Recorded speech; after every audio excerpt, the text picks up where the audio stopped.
আসসালামু আলাইকুম। মাইক্রোটেক গ্লোবালে বন্ধুরা আপনাদেরকে স্বাগত। প্রতিবারের মতো এবারও একটি ভিডিও নিয়ে আসছি ইএসডি গ্লাভস এর বিষয় নিয়ে। ইএসডি গ্লাভসটা হলো যে ইলেকট্রোস্ট্যাটিক ডিসচার্জ, মানে ইলেকট্রনটাকে ডিসচার্জ করার ক্ষমতা যে গ্লাভসটার মধ্যে রয়েছে এটাকেই বলা হয় ইএসডি গ্লাভস। আর ইএসডি গ্লাভসটার সাধারণ গ্লাভসের মধ্যে পার্থক্য হলো যে ইএসডি গ্লাভস হলো ইলেকট্রোস্ট্যাটিক ডিসচার্জ, মানে স্থির মানের যে আদানটা এই আদানটাকে ডিসচার্জ করার ক্ষমতা রয়েছে। আপনি দেখতে পাচ্ছেন যে আমার হাতে রয়েছে এটি ইএসডির একটি নর্মাল গ্লাভস, মানে ইএসডি গ্লাভস না, নর্মাল গ্লাভস। আর ইএসডি গ্লাভস যদি ইউজ না করি তাহলে আমাদের অ্যান্টি স্ট্যাটিক রেসবেন্ট ইউজ করতে হয়, মানে রেসবেন্টটা গ্রাউন্ডিং করা থাকে ভূমির সাথে। আর যদি আমরা ইএসডি গ্লাভস ইউজ করি তখন এটি প্রয়োজন হয় না, মানে রেসবেন্টই পড়তে হয় না।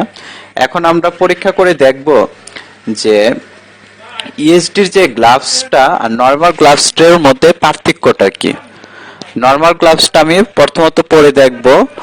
এটা আমার সামনে যেটি রয়েছে এটি হলো যে এনার্জি মিটার। এনার্জি মিটার দিয়ে আমরা প্রচুর পরিমাণের ভোল্টেজ এবং ইলেকট্রন, প্রথমত ইলেকট্রনের যে এনার্জি, যেটা চার্জ, যে আদানটা প্রভাব করব, যে মানে প্রেসার ক্রিয়েট করব কি, যে নর্মাল গ্লাভস দিয়ে কি সহজে মানব দেহের মধ্যে ইলেকট্রনটা আসতে পারে কিনা। আর ইএসডি বিষয়টা হলো যে স্থির মানে যে আদানটা, এই আদানটা যদি কোনো ডিভাইসের মধ্যে চলে যায়, যেমন আমরা খালি হাতে কোনো পার্টস ধরতে পারি, যেগুলো আইসি যুক্ত পার্টস, যেগুলা দেখা গেছে যে একটি ডিভাইসের মধ্যে, মাদারবোর্ড বলুন, মোবাইল ফ্যাক্টরিতে আমরা অনেক সময় দেখা গেছে যে খালি হাতে এম বোর্ড, যেটাকে বলে মেইন বোর্ড বলতে পারেন, মাদারবোর্ড বলতে পারেন, খালি হাতে ধরি।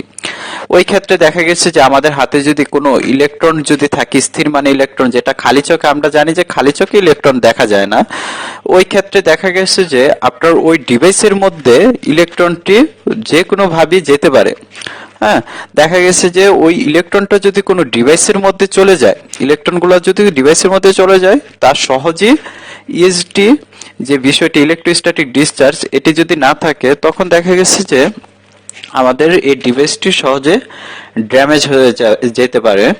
আর এই ক্ষেত্রে আমরা ইএসডি মেনটেন করি। আর যে ফ্যাক্টরি আর কোম্পানি যত ইএসডি মেনটেন করে তাদের প্রোডাক্ট কোয়ালিটি ততটাই ভালো হয়।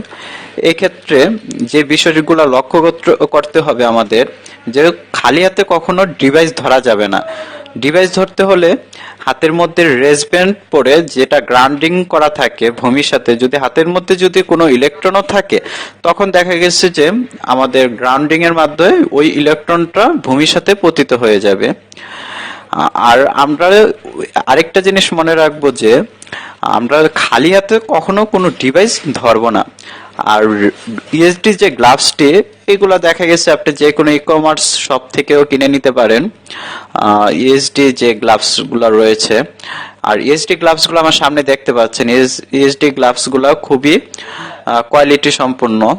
এখন আমরা পরে দেখব এবং এনার্জি মিটার দিয়ে ফোর্স করে দেখব যে আসলে কি ইএসডিটা মেনটেন করতে পারে কিনা গ্লাভসটা।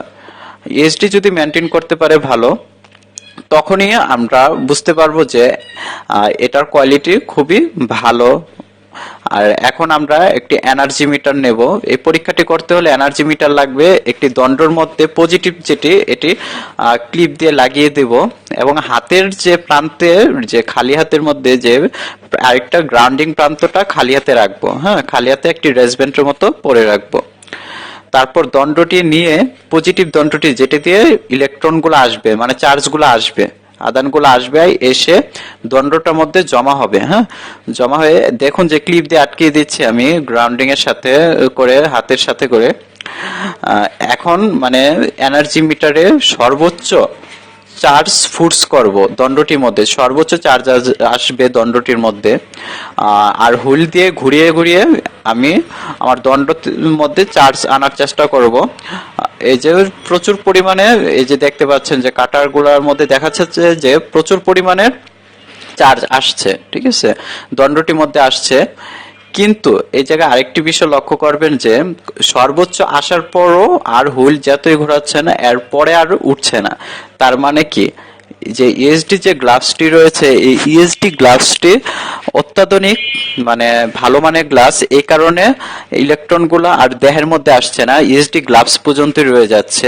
কাঁটাটি দেখুন, যে খেয়াল করলে দেখতে পাবেন যে কাঁটাটি আর ঘুরছে না। আর যতটাই হুইল ঘোরানো হবে ততটাই ইলেকট্রনে ফোর্স আসবে, চার্জ আসবে দণ্ডটার মধ্যে। দেখুন যে চার্জগুলো আসার পরেও এখন আর ইএসডি গ্লাভস বেদ করে দেহের মধ্যে আসছে না। সর্বোচ্চ যে মানে ফোর্স, এই ফোর্সটিও দেওয়া হয়েছে। এর জন্য আমরা মূলত ইএসডি গ্লাভস ইউজ করি।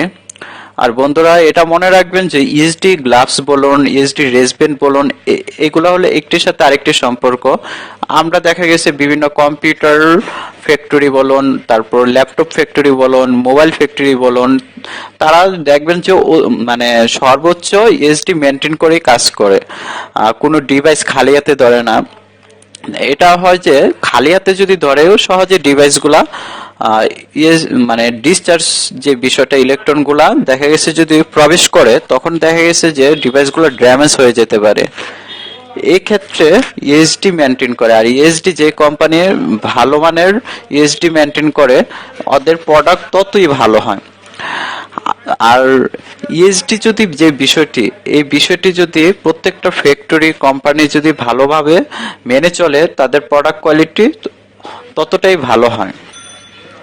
আমি এখন আরেকটি রেসব্যান্ড দিয়ে গ্রাউন্ডিং করে, মানবদেহের মধ্যে গ্রাউন্ডিং করে আবার দণ্ড দিয়ে ঘুরিয়ে দেখব যে এবারে গ্লাভসটি কি কতটুক সক্ষম, হ্যাঁ, ইএসডি মেনটেন করতে।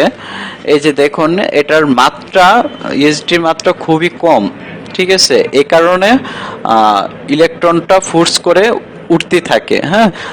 এই যে দেখতে পাচ্ছেন যে কাটারির মধ্যে। আর ইএসডি যত ভালো হবে অতই। আজকে এই পর্যন্তই বন্ধুরা, আমরা অবশ্যই ইএসডি মেনটেন করব এবং ইএসডি মেনটেন করে ফ্যাক্টরিতে বলুন, যে কোনো ফ্যাক্টরিতে আমরা কাজ করব। এই জিনিসটি আমরা খেয়াল রাখবো যে ইএসডির যে বিষয়গুলা, আর যে কোম্পানি ইএসডি যত ভালো ততই ভালো। আসসালামু আলাইকুম। মাইক্রোটেক গ্লোবালের সাথে থাকার জন্য আশা করি ভালো থাকবেন। ভালো লাগলে সাবস্ক্রাইব করে রাখবেন বন্ধুরা, নেক্সট আরো কিছু ভিডিও দেওয়া হবে।